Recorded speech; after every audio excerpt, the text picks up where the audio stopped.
ಇಷ್ಟೊತ್ತಾದ್ರೂ ಬಂದಿಲ್ಲ ಇವಳು.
ಯಾಕಮ್ಮ ನಿಲ್ಸ್ಬೇಕು ಭಕ್ತಿ?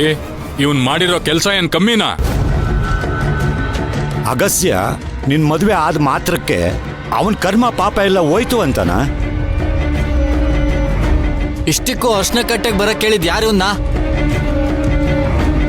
ಅಲ್ಲಮ್ಮ, ಈ ಅಗಸ್ತ್ಯ ಬನಶಂಕರಮ್ಮನ ಹತ್ರ ಈ ಊರಿಗೆ ಕಾಲಿಡಲ್ಲ ಅಂತ ಹೇಳೋಗಿದ್ದ.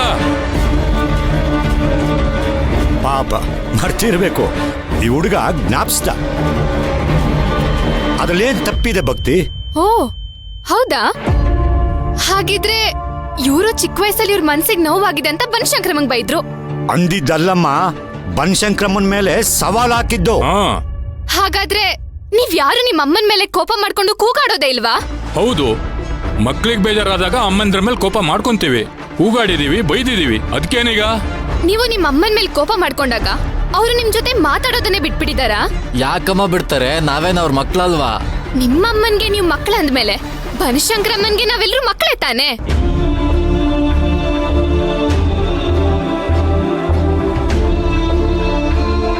ನಿಮ್ಮಮ್ಮ ಮಕ್ಳು ಮಾಡಿರೋ ತಪ್ಪನ್ನ ಹೋಗ್ಲಿ ಅಂತ ಕ್ಷಮಿಸಿದಾಗ ಬನಶಂಕರಮ್ಮ ಕ್ಷಮಿಸಲ್ಲ ಅಂತ ಹೇಗ್ ಅನ್ಕೋತೀರಾ?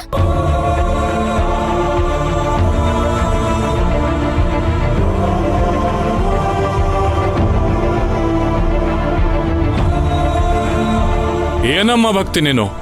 ನಿನ್ನ ನಾವು ಬನಶಂಕರಮ್ಮನ ಮಗಳು ಅಂತ ನಂಬ್ಕೊಂಡಿದೀವಿ, ಅಂತದ್ರಲ್ಲಿ ನೀನು ಇವನ್ನೇ ವಹಿಸ್ಕೊಂಡ್ ಬರ್ತಾ ಇದೆಯಲ್ಲ. ಸಾಕ್ಷಿ ನಮ್ ಕಣ್ಮುಂದನೇ ಇದೆ. 18 ವರ್ಷ ಅಮ್ಮ ನಮ್ಮಿಂದ ದೂರ ಇದ್ದಿದ್ದು. ನಮ್ಮೆಲ್ರಿಗಿಂತ ಆ ನೋವು ನಿನಗೆ ಚೆನ್ನಾಗ್ ಗೊತ್ತಲ್ವಮ್ಮ?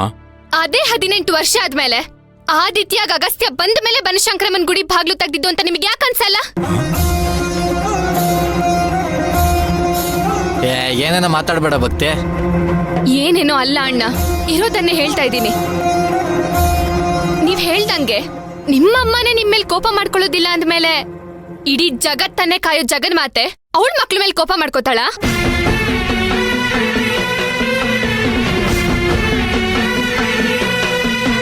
ನೀವೇ ಯೋಚನೆ ಮಾಡಿ. ಅವತ್ತು ಉತ್ಸವ ದಿನ ನಾನು ನಮ್ಮ ಅಪ್ಪನ್ ಕಳ್ಕೊಂಡೆ, ಇವ್ರ ಅಪ್ಪನ್ ಕಳ್ಕೊಂಡ್ರು.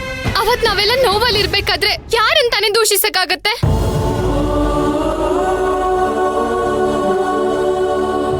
ಪ್ರಪಂಚದ ಆಗು ಹೋಗುಗಳು ಗೊತ್ತಿರೋದು ಅವಳಿಗೆ ತಾನೆ. ಆ ಬನಶಂಕರಮ್ಮನೇ ತಾನೆ ನಮಗ್ ಉತ್ತರ ಕೊಡ್ಬೇಕಾಗಿರೋದು. 9 ವರ್ಷದ ಹುಡುಗ ತಪ್ಪು ಮಾಡ್ದ ಅಂತ ನೀವ್ ಹೇಗ್ 20 ವರ್ಷ ಬಿಟ್ಟು ಶಿಕ್ಷೆ ಕೊಡ್ತೀರಾ?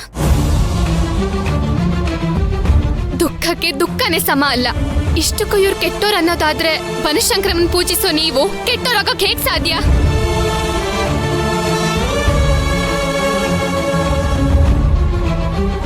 ನಿಮ್ ಪ್ರಕಾರ ಅಗಸ್ತ್ಯ ತಪ್ಪೇ ಮಾಡಿದ್ರೆ ಅದಕ್ಕೆ ಶಿಕ್ಷೆ ಕೊಡೋದು ಬಿಡೋದು ಅಮ್ಮಂಗ್ ಬಿಟ್ಟಿದ್ದು, ಅದು ನೆನಪಿರ್ಲಿ.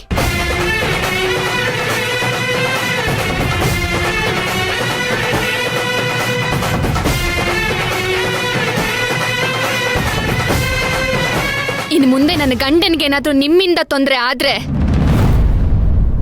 ಇಷ್ಟು ದಿನ ಅಮ್ಮನ ಮಗಳಾಗಿ ನೋಡಿದ ಈ ಭಕ್ತಿ ರಾಯರ್ ಮನೆ ಸೊಸೆಯಾಗಿ ಉತ್ತರ ಕೊಡ್ಬೇಕಾಗತ್ತೆ. ಹುಷಾರ್.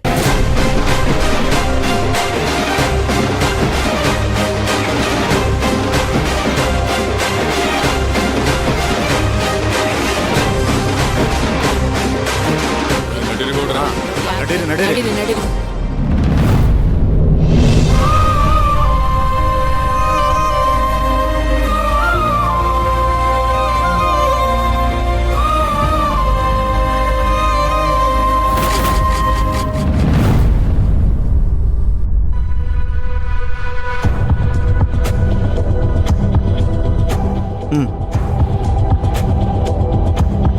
ನೋಡು, ನಾವೇ ಮಾಡಿಸಿದಂತ ಯಾರಿಗೂ ಹೇಳ್ಬಾರ್ದು.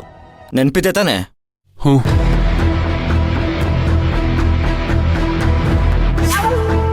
ನೋಡು, ಆ ಭಕ್ತಿ ಬಂದು ಎಲ್ಲ ಹಾಳು ಮಾಡ್ಬಿಟ್ಲು.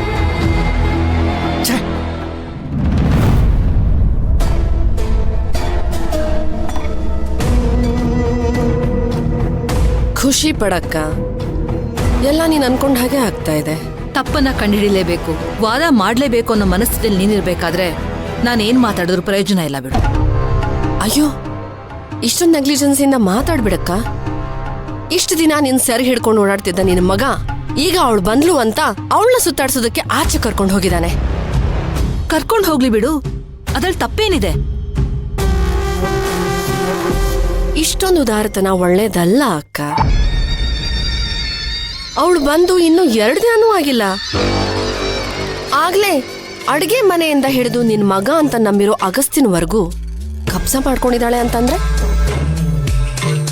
ಇದು ನೀನ್ ಗೊತ್ತಿದ್ದೆ ಸುಮ್ನೆ ಇದೀಯಾ ಇಲ್ಲ ಗೊತ್ತಿಲ್ಲದೆ ಮೌನವಾಗಿದೀಯಾ? ಹಗಲು ರಾತ್ರಿ ತಿಂಗಳಾನ್ಗಟ್ಲೆ ವರ್ಷಾನ್ಗಟ್ಲೆ ನಿದ್ದೆಗೆಟ್ಟು ಹುತ್ತಾನ ಕಟ್ಟಿರೋ ಗೆದ್ದಲಿನ ಸಾಮ್ರಾಜ್ಯಕ್ಕೆ ಹಾವು ಬಂದ್ ಸೇರ್ಕೊಂಡಾಗ ಗೆದ್ದಲು ತನ್ನ ಜಾಗನ ಖಾಲಿ ಮಾಡ್ಬೇಕಾಗತ್ತೆ.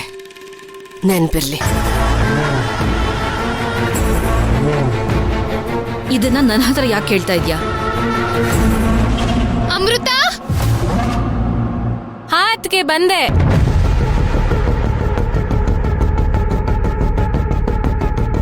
ಕುತ್ಕೊಳ್ಳಿ ನಿಧಾನ. ಅಮೃತ, ಏನಾಯ್ತು ಅದಕ್ಕೆ? ಫಸ್ಟ್ ಏಡ್ ಬಾಕ್ಸ್ ಇದೆಯಾ? ಹಾ, ಮೇಲಿದೆ. ಬೇಗ ಹೋಗಿ ತಗೊಂಡ್ ಬಾ. ಹಾ, ತಗೊಂಡ್ಬರ್ತೀನಿ. ಅತ್ಗೆ ಏನಾಯ್ತು? ಅದೆಲ್ಲ ಆಮೇಲೆ ಹೇಳ್ತೀನಿ. ನೀನ್ ಹೋಗಿ ಫಸ್ಟ್ ಒಂದ್ ಬೌಲಲ್ಲಿ ನೀರ್ ತಗೊಂಡ್ ಬಾ.